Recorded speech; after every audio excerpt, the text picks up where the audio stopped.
Hi friends, ನಮಸ್ತೆ ಎಲ್ಲರಿಗೂ. ಸವಿರುಚಿ ಚಾನಲ್ಗೆ ಮತ್ತೊಮ್ಮೆ ಸ್ವಾಗತ. ಇವತ್ತಿನ ರೆಸಿಪಿ ಬಂದು ನಾಟಿ ಶೈಲಿಯಲ್ಲಿ ಮೊಟ್ಟೆ ಕೋಳಿ ಚಿಕನ್ ಸಾಂಬಾರನ್ನ ಮಾಡ್ತಾ ಇದ್ದೀನಿ. ಈ ಚಿಕನ್ ಸಾಂಬಾರು ಇಡ್ಲಿಗಾಗಿರ್ಬೋದು, ದೋಸೆ, ಮುದ್ದೆ, ರೈಸ್ ಎಲ್ಲದಕ್ಕೂ ತುಂಬಾನೇ ಚೆನ್ನಾಗಿರುತ್ತೆ. ಹಾಗೂ ತುಂಬ ಸಿಂಪಲ್ ಆಗಿ ಕೂಡ ಮಾಡ್ಕೊಳ್ಬೋದು.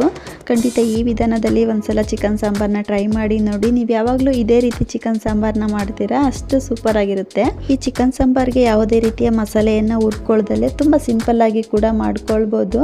ಬನ್ನಿ ಈಗ ಮಾಡೋ ವಿಧಾನ ನೋಡ್ಕೊಳ್ಳೋಣ. ಮೊದಲು ಇಲ್ಲಿ ನಾನು 1.5 kg ಆಗೋಷ್ಟು ಮೊಟ್ಟೆ ಕೋಳಿ ಚಿಕನ್ ತೊಗೊಂಡಿದ್ದೀನಿ. ಇದನ್ನ ಒಂದೆರಡು ಸಲ ಚೆನ್ನಾಗಿ ತೊಳ್ಕೊಂಡು ಸ್ವಲ್ಪ ನೀರಿಲ್ದ ಹಾಗೆ ಒಂದು ಪ್ಲೇಟಲ್ಲಿ ಹಾಕಿ ಇಟ್ಕೊಂಡಿದ್ದೀನಿ. ಮೊದಲು ಚಿಕನ್ನ ಎಣ್ಣೆಲೆ ಸ್ವಲ್ಪ ಫ್ರೈ ಮಾಡ್ಕೊಳ್ಳೋಣ. ಹಾಗಾಗಿ ಗ್ಯಾಸ್ ಮೇಲೆ ಒಂದು ಕುಕ್ಕರ್ನ ಬಿಸಿ ಇಟ್ಕೊಂಡು 1-2 ಸ್ಪೂನ್ ಆಗೋಷ್ಟು ಎಣ್ಣೆನ ಹಾಕ್ಕೊಂಡು ರೆಡಿ ಮಾಡಿ ಇಟ್ಕೊಂಡ್ರಂಥ ಚಿಕನ್ನ ಸೇರಿಸ್ಕೊಳ್ತಾ ಇದ್ದೀನಿ. ಈ ರೀತಿ ಕಂಪ್ಲೀಟಾಗಿ ಚಿಕನ್ನ ಸೇರಿಸ್ಕೊಂಡು ಹಾಗೆ ಸ್ವಲ್ಪ ಉಪ್ಪನ್ನ ಹಾಕ್ಕೊಳ್ತಾ ಇದ್ದೀನಿ. ಹಾಗೆ ಒಂದು 1/4 ಟೇಬಲ್ ಸ್ಪೂನ್ ಆಗೋಷ್ಟು ಅಡುಗೆ ಅರಿಶಿನ ಹಾಕ್ಕೊಳ್ತಾ ಇದ್ದೀನಿ. ಅಡುಗೆ ಅರಿಶಿನ ಹಾಕ್ಕೊಳ್ಳೋದ್ರಿಂದ ಚಿಕನ್ನಲ್ಲಿ ಹಸಿ ವಾಸನೆ ಬೇಗನೆ ಕಮ್ಮಿ ಆಗುತ್ತೆ ಅಂತ.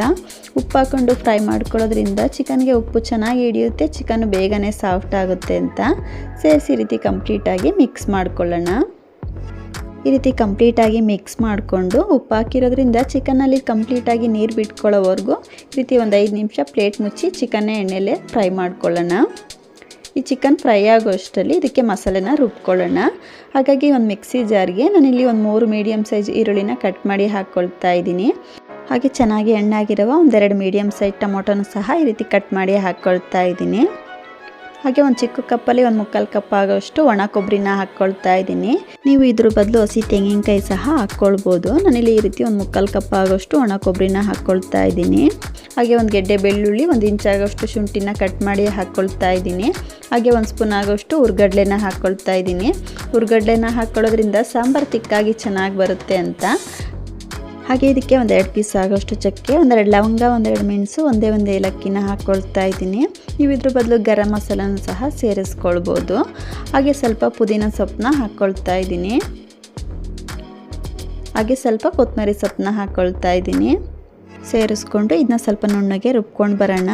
ನೀರೇನು ಹಾಕ್ಕೊಳ್ಳೋ ಅವಶ್ಯಕತೆ ಇಲ್ಲ, ಟೊಮೊಟೊ ಈರುಳ್ಳಿಯಲ್ಲಿ ನೀರಾಂಶ ಇರೋದ್ರಿಂದ. ನೋಡ್ತಾ ಇರ್ಬೋದು, ಈ ರೀತಿ ಸ್ವಲ್ಪ ನುಣ್ಣಗೆ ರುಬ್ಕೊಂಡಿರೋದಾಗಿದೆ.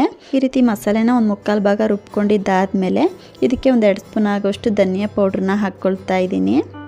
ಹಾಗೆ 1 ಸ್ಪೂನ್ ಆಗೋಷ್ಟು ಖಾರದ ಪುಡಿನ ಹಾಕ್ಕೊಳ್ತಾ ಇದ್ದೀನಿ. ನಿಮಗೆ ಖಾರಕ್ಕೆ ಎಷ್ಟು ಬೇಕೋ ನೋಡಿಕೊಂಡು ಖಾರದ ಪುಡಿನ ಸೇರಿಸ್ಕೊಳ್ಬೋದು. ನಾನು ಚಕ್ಕೆ ಲವಂಗ ಹಾಕಿರೋದ್ರಿಂದ ಗರಂ ಮಸಾಲೆ ಏನೂ ಹಾಕ್ಕೊಂಡಿಲ್ಲ. ನೀವು ಚಕ್ಕೆ ಲವಂಗ ಹಾಕ್ಕೊಂಡಿಲ್ಲ ಅಂದರೆ ಈ ಟೈಮಲ್ಲಿ ಗರಂ ಮಸಾಲನ ಹಾಕ್ಕೊಂಡು ರುಬ್ಕೊಳ್ಬೇಕಾಗುತ್ತೆ. ನೋಡ್ತಾ ಇರ್ಬೋದು, ಈ ರೀತಿ ಕಂಪ್ಲೀಟಾಗಿ ಡ್ರೈ ಮಸಾಲೆಗಳನ್ನೂ ಸಹ ರುಬ್ಕೊಂಡಿದ್ದೀನಿ. ಇದನ್ನ ಸೈಡಲ್ಲಿ ಎತ್ತಿಟ್ಕೊಂಡಿರೋಣ.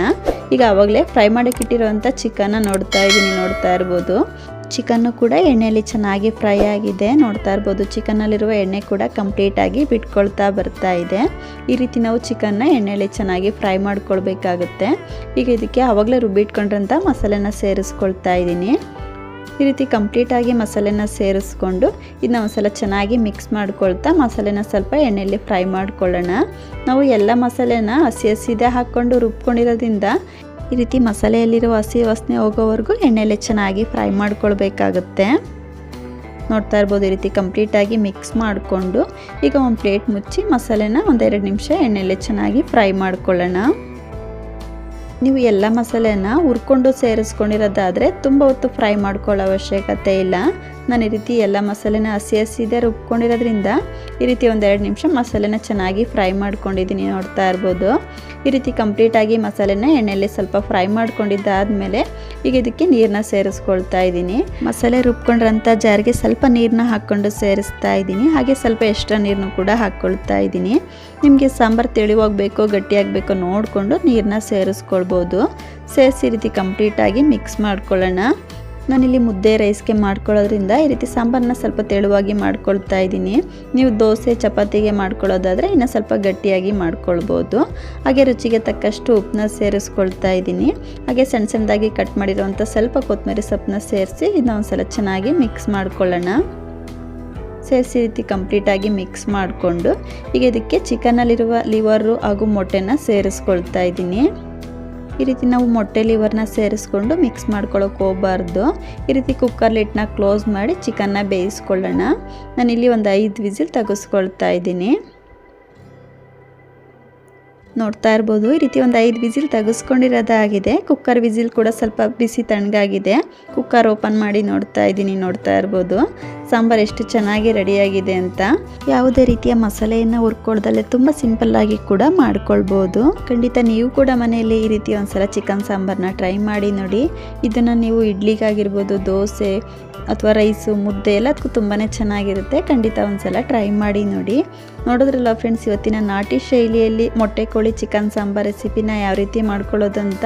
ಖಂಡಿತ ಇವತ್ತಿನ ರೆಸಿಪಿ ನಿಮ್ಮೆಲ್ಲರಿಗೂ ಇಷ್ಟ ಆಯಿತು ಅಂದ್ಕೊಳ್ತೀನಿ ಫ್ರೆಂಡ್ಸ್. ಇಷ್ಟ ಆದರೆ ಈ ವಿಡಿಯೋಗೊಂದು ಲೈಕ್ ಮಾಡಿ, ಶೇರ್ ಮಾಡಿ, ಹಾಗೂ ಇನ್ನಷ್ಟು ಈಸಿ ರೆಸಿಪಿಗಾಗಿ ಸವಿರುಚಿ ಚಾನಲ್ನ ಸಬ್ಸ್ಕ್ರೈಬ್ ಮಾಡ್ಕೊಂಡು ಕೂಡ ನೋಡಿ. ಪಕ್ಕದಲ್ಲೇ ಇರುವಂಥ ಬೆಲ್ ಬಟನ್ನು ಕೂಡ ಕ್ಲಿಕ್ ಮಾಡಿ. ಇನ್ನೊಂದು ಒಳ್ಳೆ ರೆಸಿಪಿಯೊಂದಿಗೆ ಸಿಗೋಣ. Thank you.